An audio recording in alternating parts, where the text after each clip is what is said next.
there a cap on this thing you can take off? Never had to use a mic before. Can you hear me? My name is Louie, and I'm an alcoholic. Through the grace of God and you people, I haven't had to take a drink today for about over the last 11 years.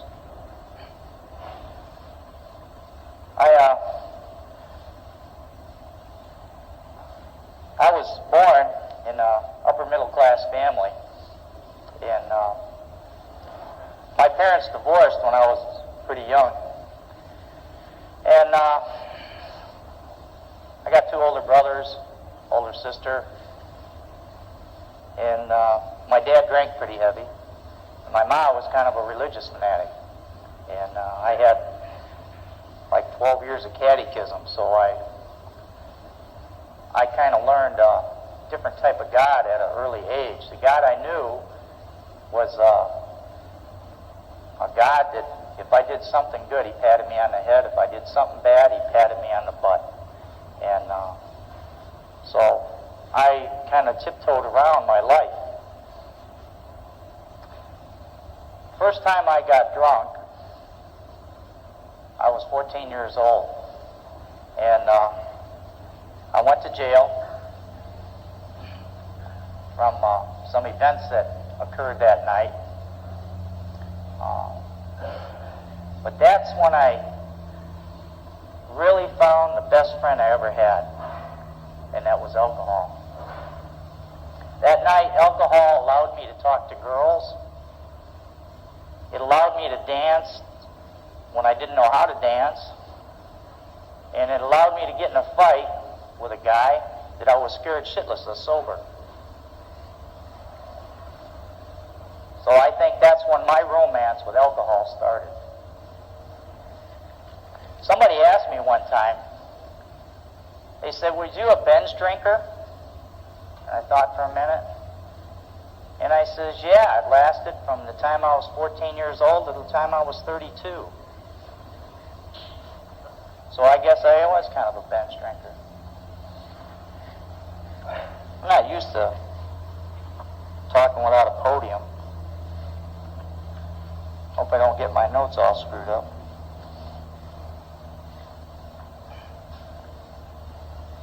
Since I started drinking, I've managed to be divorced 3 times. I lost 2 homes, and I lost count of all the cars that I managed to crack up and how many times that the state of Michigan took my driver's license.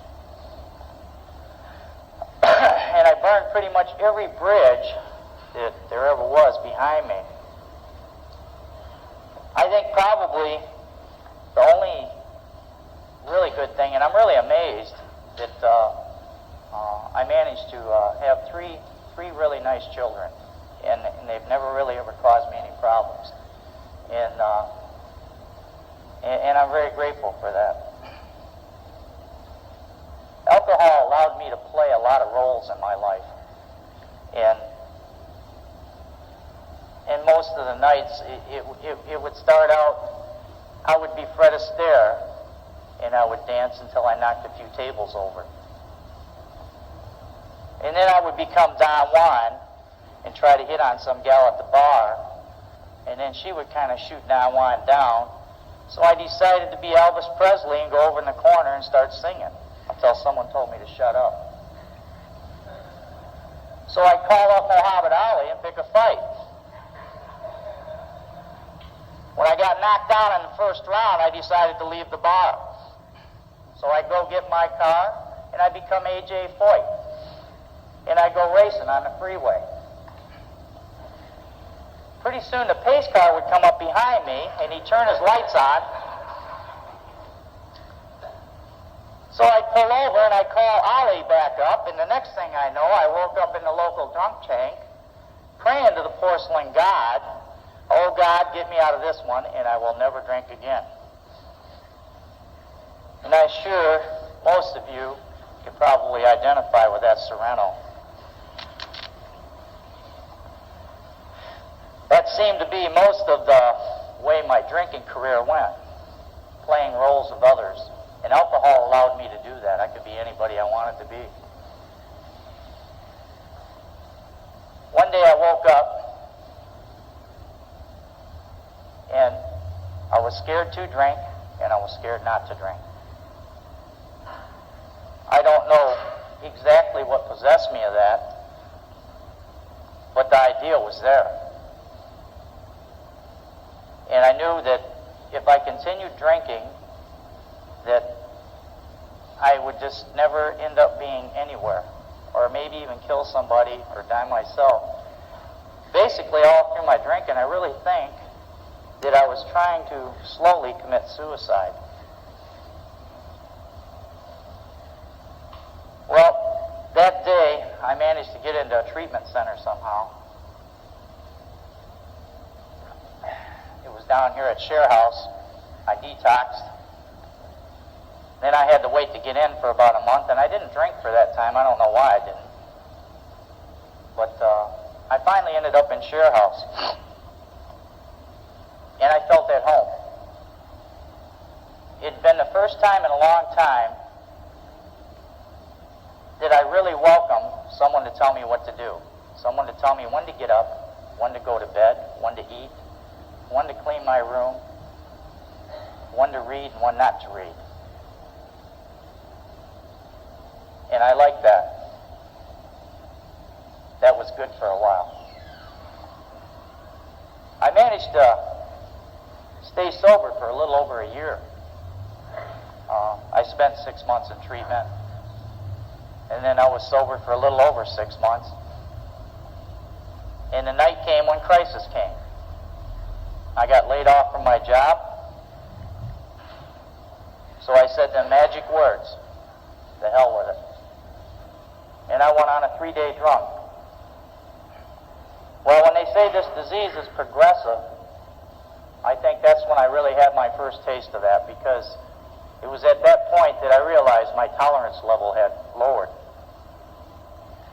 I spent 3 days getting drunk, crawling in my van, passing out, urinating all over myself, waking up, getting drunk again. And it was at the end of them 3 days that something came. And I remember it real well. I remember that last bottle of beer I had. I was sitting in a park somewhere up north, and there was a guy sitting at a picnic table, and he was drinking a beer, and I was drinking a beer, and the guy looked and talked just like Walter Matthau. I'll never forget him. And it just intrigued me to listen to him. But I really wasn't hearing what he was saying. I was thinking, and I was looking at that bottle of beer, and for some reason, I knew that that was going to be the last drink I was going to take for a long period of time. I didn't know how long, but I knew it was going to be a long period of time. So I asked God to help me. I said, "I can't do this, God. I need your help." Well, I came back to AA, and I didn't tell anybody for 3 months. And everybody thought I was sober over a year. And I don't know why. That seems to be a magic number in this program, 1 year. It's like it's a luxury or something. It was kind of like a gift to me that first year. But after 3 months, it came to the point where either I was going to get honest or I was going to drink again. And I didn't want to drink. So I asked God to help me. And I went to a meeting and I just blurted it out. "Hey, I got drunk. You know, I've only been sober 3 months." And it was no big deal. You know, here I thought they were going to throw me out of the place. I came to this program with some ideas. That once I fixed all you people, that the world was going to be a better place to live. And unfortunately, for me, people would tell me that I was full of BS and to keep coming back. So I did. I kept coming back because they knew some kind of secret. Because they laughed and they smiled and they were happy. And I did not feel that. but you people did. And I seen it, and I wanted that. I didn't know how to get it, but I wanted it. So, I stumbled around this program for almost 7 years. And I went to meetings, and I memorized a lot of things out of the books. And I'd go to meetings, and I'd spill my guts, leave the meeting feeling okay, get up the next day, and the same pile of donkey dew was still there. And I didn't know why. I didn't understand.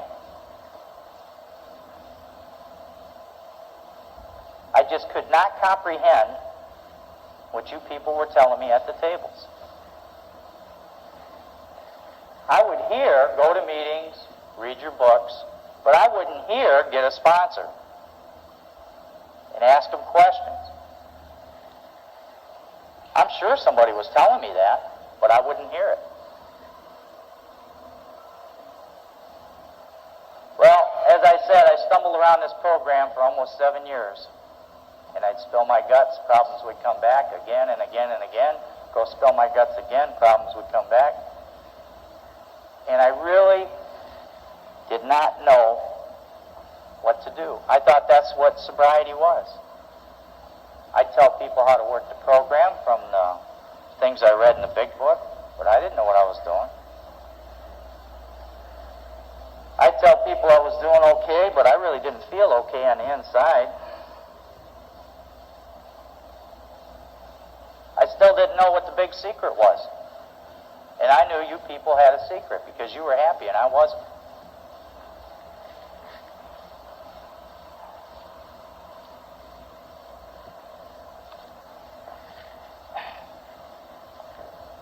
The day finally came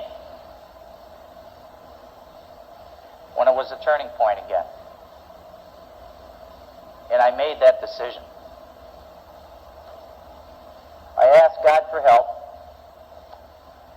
And I met a guy at a meeting, and I asked him to sponsor me and if he could help me out with a few things.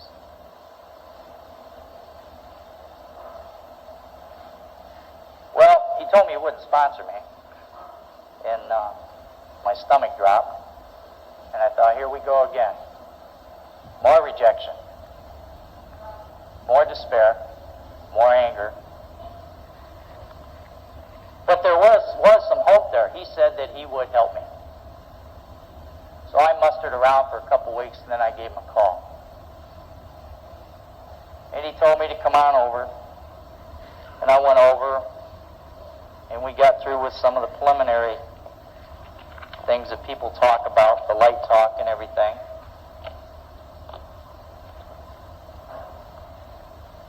Then he dropped the bomb on me. He told me, I want you to write down all the names of the people, places, and things that make you sore, and why. I didn't know why he wanted me to do this. I don't know how many times I've read the directions to these 12 steps in the big book, and just totally ignored it. Just went right over my head. So I did it. And when I got done, I went back and seen him. And I told him who I was sore at, what I was sore at, and the things I was sore at, and why. And then he dropped the other bomb on me. He said, what was your role? What the hell are you talking about? My role? He says, yeah. He says, was alcohol involved? Did you get angry? Were you selfish? Were you dishonest? My first instinct was, well, these people messed over me. Why shouldn't I be all them things? But I went along with it because I knew the way that I was living wasn't really working. It was interrupting in my life in general. The only thing that I was is I was dry. I didn't have any real peace of mind, any freedom, any happiness. So after we got done, and I had this big long list of stuff that I did that I really didn't want to look at, we held hands and we prayed. And I left him. Before I left him, he told me to go home, take your big book down,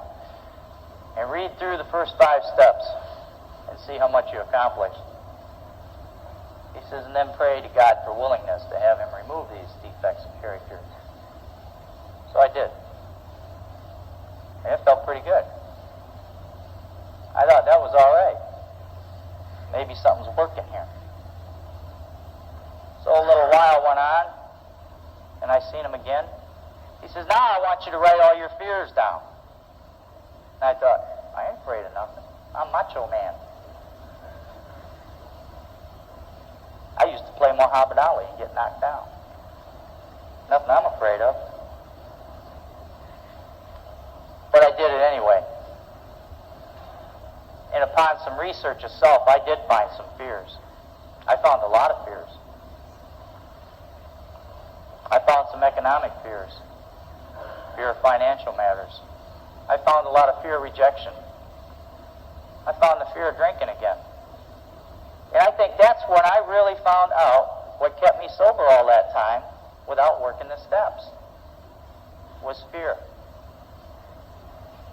I'm not saying that's bad. I'm not saying that's good. I don't know what it is. But that's what kept me sober. And that's how I found it. We treated the fears just like we did my resentments. We found out what parts of my life it affected, whether social, material, or sexual, what my role was in it. We got it all down on paper. And I went home and I treated it just like I did my resentments. I prayed about it. And asked God to help me to find courage.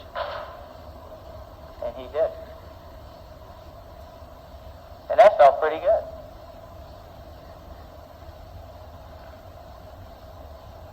And I was on a buzz for quite a while after that.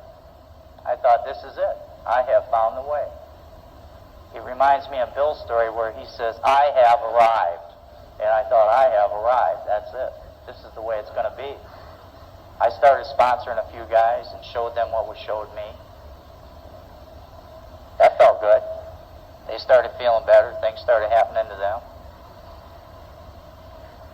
Then the day came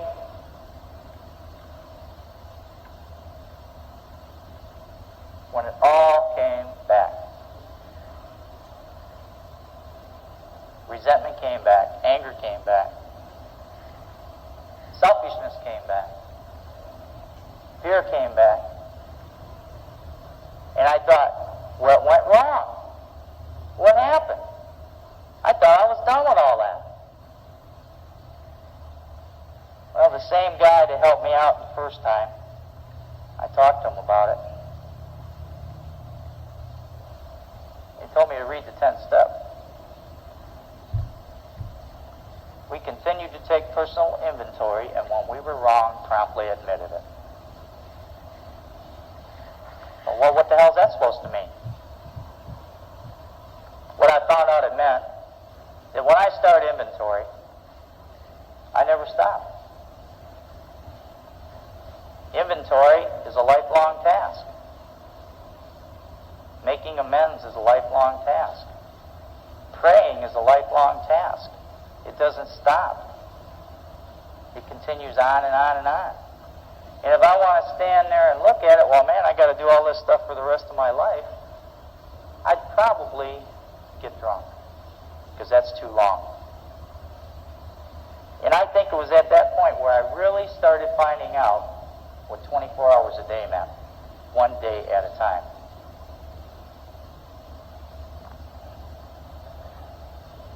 God has kept me sober one day at a time for over 11 years now. And I try not to take it as a whole. If there's inventory to be done, I do it. Maybe I don't do it right away. I don't know too many people that do. I got to kind of waller in it for a little while. I have a God-given right to be miserable. And most of the time I choose to exercise that right. It's till I get it down on black and white, and I share it with somebody, and I pray that things change. If I was just going to stop drinking, the only thing that's going to change is that I'm going to be a sober lunatic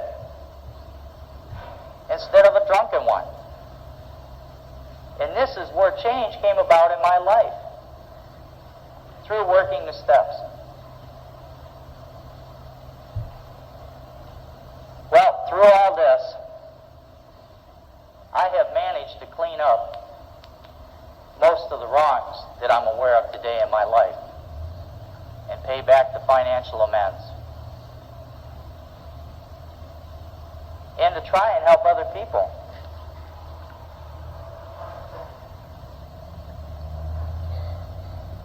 I think that's when sobriety really began. That's when I really got sober, is working the steps and following the directions to the steps.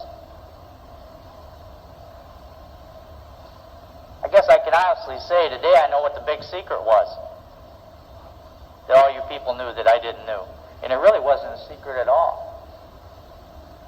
It was just a simple formula to follow so I can achieve peace, happiness, and freedom in life. And that's what the steps bring me. That's what I have come to believe in this program. I got a lot of faith in this program, and sometimes maybe too much faith, but it don't hurt me. I had a lot of faith in booze at one time, and that hurt me. All the faith I've had in this program hasn't hurt me. If anything, it has helped me. I guess one of the most important things is I finally understand what the serenity prayer means. It says, God grant me the serenity to accept the things I cannot change. In the promises it says, we will understand the word serenity and we will know peace. Then it says, the courage to change the things I can. In the promises it says, lost my train of thought. What does it say? Fear of people and economic insecurity will leave us. And then it says, in the wisdom to know the difference. We will intuitively know how to handle situations that used to baffle us. I never really knew how powerful them words were in the Serenity Prayer until I was fortunate enough to work through these steps the first time, and then the second time, and then the third time, and how many other times I might have to work through these steps. Fortunately, until I die. But I don't know that. You know, I said I was divorced 3 times. That means I was married 3 times, I guess, if we do our math right. At that point, I got married a 4th time, and it was after I got sober. And the woman I married was a very good woman, and still is. And I'm just really happy that she stuck with me through thick and thin. I owed quite a bit of money when I came to this program, and she stuck with me while I paid it off. She was a mother to my children when their mother wasn't a mother. And she stepped aside and allowed me to have time with my children and took seconds. And I guess for that, I really am grateful that I was allowed to meet such a person in this life. And we had a 10-year anniversary this year. So I guess maybe something is right in this relationship. You know, I used to think sobriety was a gift. And maybe some people call it a gift. But today, I guess I look at it as a responsibility. It's no different than paying my bills. It's no different than going to work and being there on time every day. I have something here I'd like to read to you, if you don't mind. Take a little more of your time. It's something a person gave me that I care about and like a lot. It says, beyond Power of estimate. He should have gave me this about 10 years ago. I'd have memorized it, like I did everything else. God in his wisdom has selected this group of men to be the purveyors of his goodness, and selecting them through whom to bring about this phenomenon. He went not to the proud, the mighty, the famous, or the brilliant. He went to the humble, the sick, the unfortunate. He went right to the drunkard, the so-called weakling of the world. Well, mighty have said to us, into your weak and feeble hands I have entrusted a power beyond estimate. To you has been given that which has been denied the most learned of your fellows. Not to statesmen, or scientists, not to wives or mothers, not even to my priests or ministers, did I give this gift of healing other alcoholics, which I entrust to you. It must be used unselfishly. It carries grave responsibility. No day can be too long. No demands upon your time can be too urgent. No case too pitiable. No task too hard. No effort too great. It must be used with tolerance. For I have restricted its application to no races, no creed, no denomination. You must expect personal criticism. You must expect lack of appreciation. Common ridicule will be your lot. Your motives will be misjudged. Success will not always attain your efforts in your work with other alcoholics. But remember, in the exercises of this power, I shall not exact of you beyond your capabilities. You are selected not because of exceptional talents, so be careful always if success attends your efforts, not to ascribe to personal superiority that which you can claim only because of my gift. If I had wanted learned men to accomplish this mission, I would have entrusted this power to the physician, the clergy, lawyer, or scientist. You were selected because you have been the outcast of the world, and your long experience as drunkards has made you, or should make you, humbly alert to the crisis of distress that come from the lonely hearts of alcoholics everywhere. Keep ever in mind the admission you made, that you were powerless over alcohol, but relief came to you because of your willingness to turn your life and will into my keeping. And that's how I look at this program. It is my responsibility to carry this message as a result of these steps that I've talked about tonight. And I'm happy you all came out. Thank you.